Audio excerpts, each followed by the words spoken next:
करीब 15 महीने पहले मोदी से लड़ाई के नाम पर जिस इंडिया गठबंधन का जन्म हुआ था, वो गठबंधन दिल्ली चुनाव आते आते बिखरता नजर आ रहा है। यानी लोकसभा में जो गठबंधन साथ साथ का नारा बुलंद कर रहे थे, विधानसभा में अब वही गठबंधन हाथ का साथ छोड़ते नजर आ रहे हैं। और ऐसा इसलिए क्योंकि समाजवादी पार्टी से लेकर आरजेडी और ममता बनर्जी की टीएमसी से लेकर उद्धव की शिवसेना तक कई पार्टियां कांग्रेस से हाथ छुड़ा रही हैं। देखिए, आज इंडिया गठबंधन के अंत का ऐलान करते हुए आरजेडी नेता तेजस्वी यादव ने यहां तक कह डाला कि यह गठबंधन सिर्फ और सिर्फ लोकसभा चुनावों के लिए तक था। और इससे पहले टीएमसी दिल्ली में कांग्रेस के खिलाफ केजरीवाल को समर्थन का ऐलान कर चुकी है। अखिलेश यादव ने तो आम आदमी पार्टी का समर्थन करते हुए दिल्ली चुनाव ना लड़ने तक का ऐलान कर दिया। यानी आम आदमी पार्टी को समर्थन देकर समाजवादी पार्टी ने कांग्रेस का खुला विरोध कर दिया है। हम लोग ये उम्मीद करेंगे कि वहां पर आम आदमी पार्टी का सरकार फिर से आए और भाजपा पूरी तरह उसको डिफीटेड होना चाहिए और दिल्ली का जनता भाजपा को पूरा पराजित करेंगे। दिल्ली चुनाव में तो पहले से तय था इंडिया अलायंस जो है वो लोकसभा के लिए, और बिहार में जहां तक बात की जाए हम लोग तो शुरू से साथ थे। हम लोभी और ठग का कैसा गठबंधन, ये लोभी और ठगों का गठबंधन था जो आज अपने अपने अवसर पर बिखर गए। ना इनका नीति नियत, इनका नेता कुछ मिलने वाले नहीं थे, और ये सब अलग अलग विचारधारा के लोग, अलग अलग घोटालेबाज आपस में कैसा गठबंधन करेंगे, आज उसका सामने आ गया है। इंडिया अलायंस राष्ट्रीय परिप्रेक्ष्य में बना था और राष्ट्रीय परिप्रेक्ष्य में वो काम भी कर रहा है। विगत लोकसभा का जो सदन चला उसमें भी देखे थे कि जो हमारे साथी इंडिया अलायंस के साथ नहीं भी चुनाव में थे, जैसे ममता बनर्जी जी, लेकिन सदन में इंडिया गठबंधन के बैनर तले उन्होंने प्रदर्शन किया, अपनी मांगे रखी, अपनी बातें रखी। और आइए अब आपको तफसील से बताते हैं कि आखिर कांग्रेस के खिलाफ गठबंधन के साथियों का ये रुख है तो क्या रुख है, और इसके पीछे की सबसे बड़ी वजह क्या है। दरअसल बीजेपी के विरोध में बने इस गठबंधन में शामिल सभी दलों का वोट बैंक करीब करीब एक ही है। बंगाल में ममता बनर्जी और कांग्रेस का वोट बैंक एक है। तो वहीं उत्तर प्रदेश का जिक्र करें तो समाजवादी पार्टी और कांग्रेस का वोट बैंक यहां पर एक ही है। और बिहार में भी यही हाल है, वहां आरजेडी और कांग्रेस का वोट बैंक एक है। ऐसे में एक साथ चुनाव लड़ने पर दरअसल वोटों का जो बंटवारा है वो तय नजर आता है, और इसके अलावा कोई भी दल नहीं चाहता कि उसके वोटों का बंटवारा हो।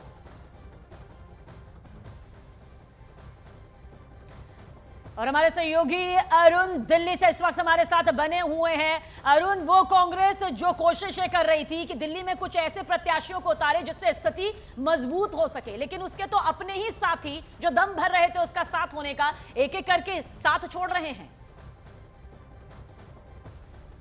देखिए, लोकसभा चुनाव में कांग्रेस ने अच्छा प्रदर्शन किया था, 99 सीटें जीती थी। उसके बाद जो सहयोगी दल थे वो कांग्रेस के नेतृत्व में संसद में आगे चलने को तैयार थे और बैठकों में आया करते थे और एक सिनर्जी दिखाई देती थी।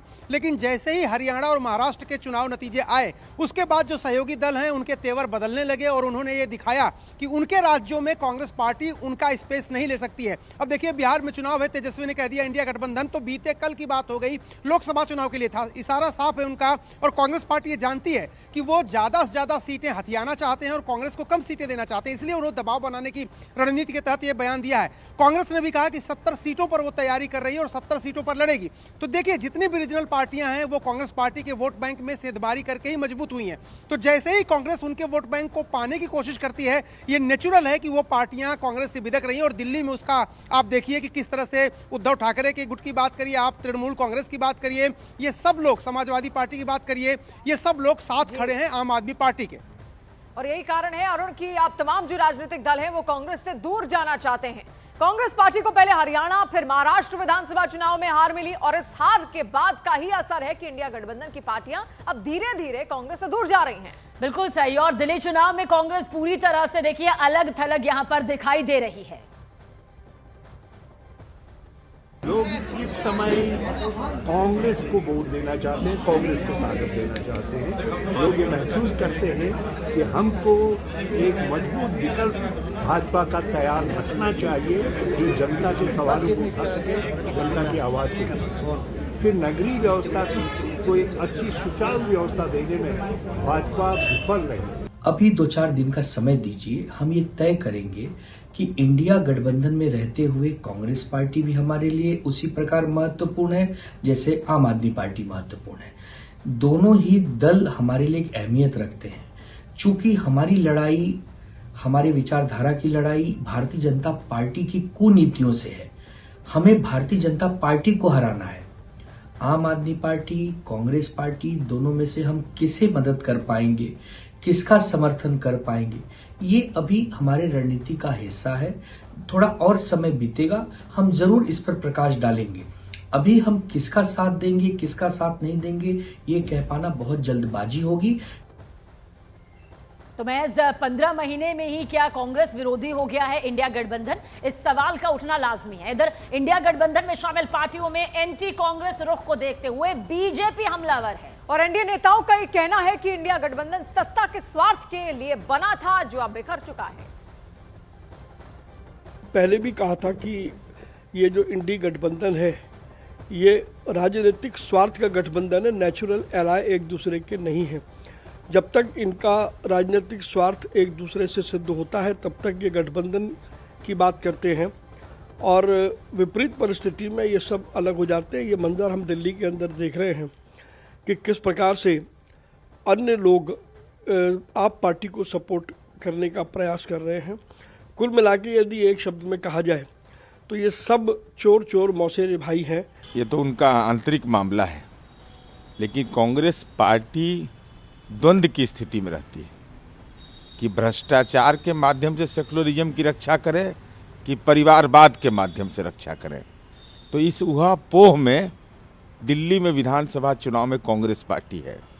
लड़ना किससे है, लड़ाई किससे लड़े, ये तय करने में की रणनीति में बिल्कुल कांग्रेस असफल रही है। और यही कारण है कि भ्रष्टाचारियों और परिवारवादियों से राजनीतिक समझौता करने के कारण कांग्रेस पार्टी का जनाधार लगातार सिकुड़ता चला गया। देखिए, कांग्रेस का नेतृत्व श्रीमान राहुल गांधी 3 लोकसभा के चुनाव में उनको करारी हार मिली है। जो इसके पूर्व ममता बनर्जी ने भी कहा, कई नेताओं ने कहा कि उन्हें राहुल गांधी जी का नेतृत्व उन्हें मान्य नहीं है और वही कारण है कि धीरे धीरे कांग्रेस पूरी तरह से अकेली पड़ रही है। पर खैर, दिल्ली के चुनाव में भारतीय जनता पार्टी भारी वोटों से हम जीत हासिल करेंगे और वहाँ पे सरकार भी हम ही बनाएंगे। उधर बीजेपी ने दिल्ली में इंडिया गठबंधन के बिखरने पर सवाल खड़े कर दिए हैं। तो वहीं कांग्रेस का कहना यह है कि बीजेपी और आम आदमी पार्टी दोनों ही उसके विरोधी हैं।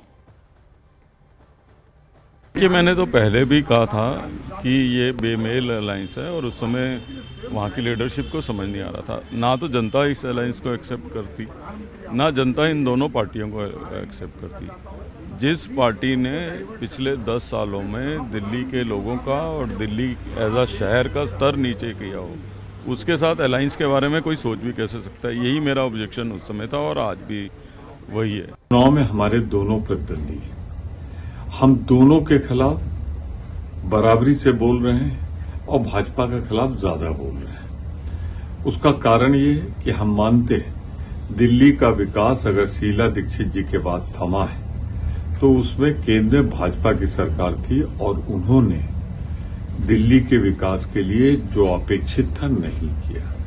आम आदमी पार्टी भी इधर उधर की बात करती रही, फ्लाईओवर, सड़कों का रखरखाव नहीं हो पाया और दोनों को मैं बराबर का गुनाहगार मानता हूं। ये उस समय भी एक नापाक गठबंधन बना था और दिल्ली में जो समर्थन दे रहे हैं कांग्रेस अलग थलग पड़ी है। कांग्रेस मुझे लगता है कि दिल्ली के अंदर सर्वाइव करने का प्रयास कर रही है। अलग थलग पड़ने की जहाँ तक बात है, ममता दीदी का यहाँ कुछ नहीं है, लालू यादव का यहाँ कुछ नहीं है, उसके अलावा बीजू पटनायक का यहाँ कुछ नहीं है, शिवसेना का यहाँ कुछ नहीं है। ये लोग बीजेपी के खिलाफ हैं कि दिल्ली में भारतीय जनता पार्टी की सरकार ना बने, इसलिए उनको समर्थन दे रहे हैं।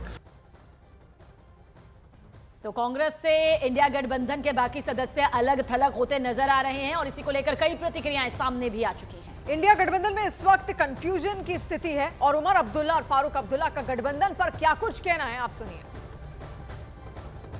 जहां तक मुझे याद है, इस पे कोई वक्त की सीमा लगाई नहीं गई थी और बदकिस्मती की बात यह है कि क्योंकि इंडिया ब्लॉक की कोई मीटिंग बुलाई नहीं जा रही है, तो इसमें कोई क्लैरिटी नहीं है, ना लीडरशिप को लेके, ना एजेंडा को लेके, ना आगे क्या हम रहेंगे या नहीं रहेंगे इसको लेके। शायद दिल्ली के इंतखाबात हो जाएं, उसके बाद अच्छा ये होगा कि इंडिया ब्लॉक के तमाम जो हिस्सेदार हैं उनको बुलाया जाए और इस पर क्लैरिटी हो। अगर ये सिर्फ पार्लियामेंट इलेक्शंस के लिए था, इसको वाइंड अप करिए, फिर हम अपना काम अलग से करेंगे। अगर पार्लियामेंट इलेक्शन के बाद ये असेंबली के लिए भी है तो फिर हमें मिलके काम करना होगा। देखिए, जहाँ तक अलायंस का मामला है, अलायंस का मामला, अलायंस हर चीज़ मेरे लिए है। कोई कहे कि मैं ऐसी किसी जैसे इसके लिए है, वो गलत है। मैं समझता हूँ उनको ये सोचना चाहिए, ऐसी बातें नहीं करनी चाहिए, नहीं तो अलायंस होगी नहीं। अलायंस सिर्फ इलेक्शन लड़ने के लिए नहीं है। इलेक्शन अलायंस भारत को मजबूत करने के लिए और भारत से ये नफरत निकालने के लिए भी है। जो ये कहेंगे कि ये सिर्फ पार्लियामेंट्री इलेक्शन के लिए है, उस गलतफहमी से निकल आए, फिर कोई अलायंस नहीं है। अलायंस हर वक्त है, हर दिन है, हर मिनट है। ये मेरा कहना है।